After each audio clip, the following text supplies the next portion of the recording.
Primeiro ponto, grande erro do profissional. Assim que formado, pergunta, você é o quê? Você é um advogado? Você é um contador? Qual que é a sua profissão? Ah, eu sou contador, eu sou advogado, eu sou médico. Perfeito, você é. E aqui não tem nenhum ponto de discussão e eu vejo que deve ser com muito orgulho. Mas, a partir do momento que você decidiu, por exemplo, seguir uma carreira de sucesso, você tem que ser um empreendedor. Você tem que se colocar como um empresário. E eu não estou falando apenas para quem quer montar um negócio. Estou falando para todo mundo. Já vou chegar ao ponto, mesmo você trabalhando em um outro negócio que você não é dono, essa deve ser a sua atitude, essa deve ser a sua postura, caso você queira ter sucesso. E grande parte de pessoas de sucesso, elas conseguiram ter uma vida muito próspera, serem profissionais altamente respeitados, mesmo trabalhando para outras pessoas. Vamos pegar CEO aqui de grandes empresas. Esses caras são muito mais, digamos, bem como do ponto de vista financeiro e assim outros, que pessoas que resolveram empreender. Então, mesmo sendo no seu negócio ou no negócio de outra pessoa, a conduta deve ser a mesma. Você tem que se portar como um empreendedor, como um empresário. Afinal, a pessoa que saiu, abriu e viu que está difícil de pagar o aluguel, é porque é o seguinte, ela não se vê como empresário. A academia não nos ensinou que quando você vai abrir um negócio, por exemplo, você vai ter custos fixos, despesas fixas, despesas variáveis. E para você fazer frente, por exemplo, você vai ter que ter o quê? Receita. Você vai ter que ter receita variável, receita recorrente para te dar estabilidade, e o variável vai te trazer lucro, estratégia, que você vai ter que entender da parte financeira, vai ter que, no mínimo, muito simples, tá? Eu uso, se quem quiser, manda lá um direct para mim no Instagram, eu te forneço um controle de fluxo de caixa, mas você tem que ter previsão de receita, previsão de despesas. Eu estou olhando o resultado do nosso negócio no final do ano. Por quê? De acordo com as receitas programadas e as despesas programadas, não precisa chegar a dezembro para mim saber qual que vai ser o resultado. Não precisa chegar em dezembro para saber que, por exemplo, pode faltar dinheiro. E eu começo a trabalhar aqui agora. Eu não espero dezembro para tapar o sol com a peneira, por exemplo, para apagar incêndio. Eu já começo aqui, poxa, vamos aumentar o fechamento de contratos, porque senão lá em dezembro vai dar problema.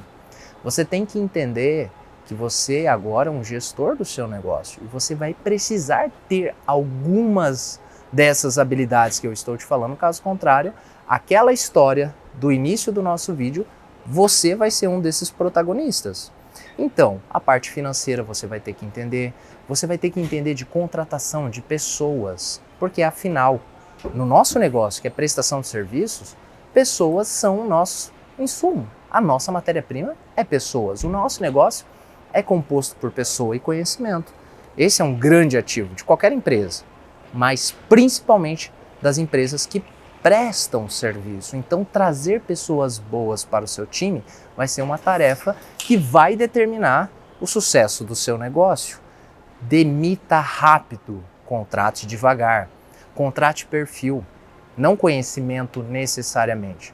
Porque pessoas boas, pessoas com um perfil que se adequa ao seu negócio, com os mesmos valores, com um propósito parecido, você consegue treinar. Agora, pessoas muito boas tecnicamente, mas que os princípios e os valores não se amoldam ao seu negócio, é muito provável que não vai dar certo. Então você vai ter que ter essa percepção. Se não deu certo, tira rápido. Muitas vezes você não consegue elevar a média de uma pessoa média. Médio é medíocre. Mas se você demitir rápido, muito provável que essa pessoa baixe a média das pessoas boas do seu time. Você vai ter que entender o seguinte, olha o seu cliente, o seu melhor cliente. E caso você não tenha cliente, uma pessoa que você admira, um empresário, olha o negócio dele. Vai lá, dá uma volta, entende? O seu não é diferente. É exatamente igual, com algumas particularidades.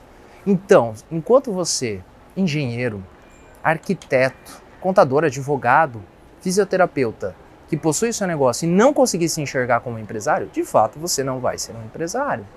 Você tem que entender que o seu negócio precisa de controle, organização, planejamento, precisa de um departamento comercial, precisa de um departamento de marketing, por exemplo.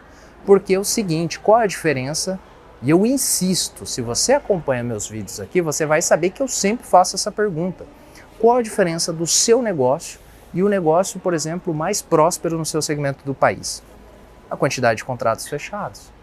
Então, se você não pensar que o seu negócio tem que ter um departamento responsável por isso, um departamento responsável pela sua apresentação do seu negócio, porque não basta ser bom. A gente brinca, tem que ser bom e bonito, não pode ser bom e feio, entendeu? Então você tem que ter um departamento de marketing, entender como a estrutura de uma empresa funciona e é o seu papel enquanto empresário, porque muitas vezes esse conhecimento ultrapassou as suas habilidades técnicas. Você agora tem que entender o seguinte, se você não é bom, esse vídeo é rápido, tá? Vocês têm notado que nós estamos aqui no meio de um aeroporto, em meio a agendas, fechamentos de contrato e na nossa turnê aqui, é daqui São Paulo, Santa Catarina, Paraná, Rondônia e assim sucessivamente. Se você não tiver o mínimo dessas habilidades que eu falei agora, é muito provável que você não vai conseguir ter um sucesso ou conseguir crescer, talvez da forma que você imaginou.